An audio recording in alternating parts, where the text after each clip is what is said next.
Kenya's cabinet approved the deployment of 1,000 police to lead a multinational peacekeeping mission to Haiti to combat gang violence. The country's parliament must now sign off on the resolution. But the deployment has faced various controversies and setbacks, as you will find out in this next report. Will those in favor of the draft resolution contained in document S 2021-877 please raise their hand? This was a vote at the United Nations Security Council extending the UN mission in Haiti by 9 months. The resolution included sending a Kenya-led multinational armed force to Haiti to help combat violent gangs. It will be the first time in almost 20 years that a force would be deployed to the troubled Caribbean nation. For us in Kenya, this mission is of a special significance and critical urgency. We experienced the harrowing brunt of colonialism, as well as the long, difficult, and frustrating struggle for freedom against those that can influence international institutions to frustrate justice. But there was a setback. A local politician in Kenya had challenged the deployment of the forces to Haiti. He moved to court. The High Court in turn barred the deployment for 2 weeks.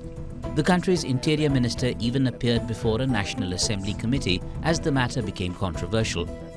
The country's parliament must now sign off on the resolution. Kenya has a very long history of global peacekeeping.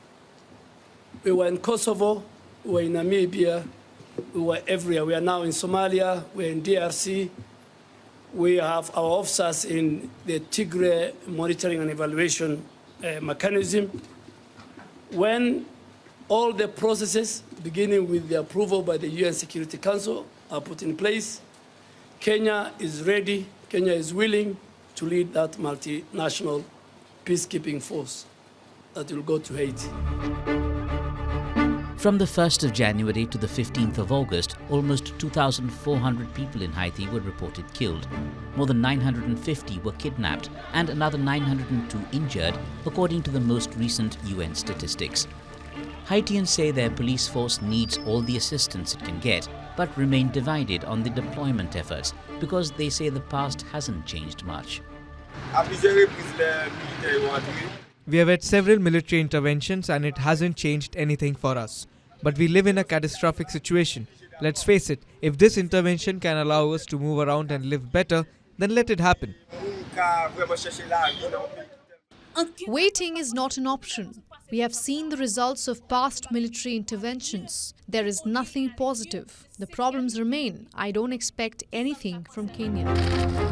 Kenya is yet to confirm a deployment date for the 1,000 officers it planned to send to Haiti. The mission will also aim to create conditions to hold elections which have not taken place in Haiti since 2016.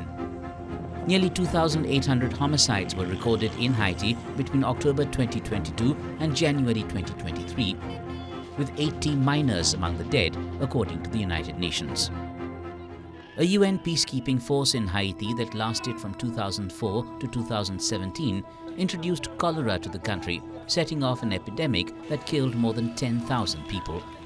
The experience fueled even greater pessimism in Haiti on interventions and contributed to resistance against another force under the UN flag. Bureau Report, WION World is One. WION is now available in your country. Download the app now and get all the news on the move.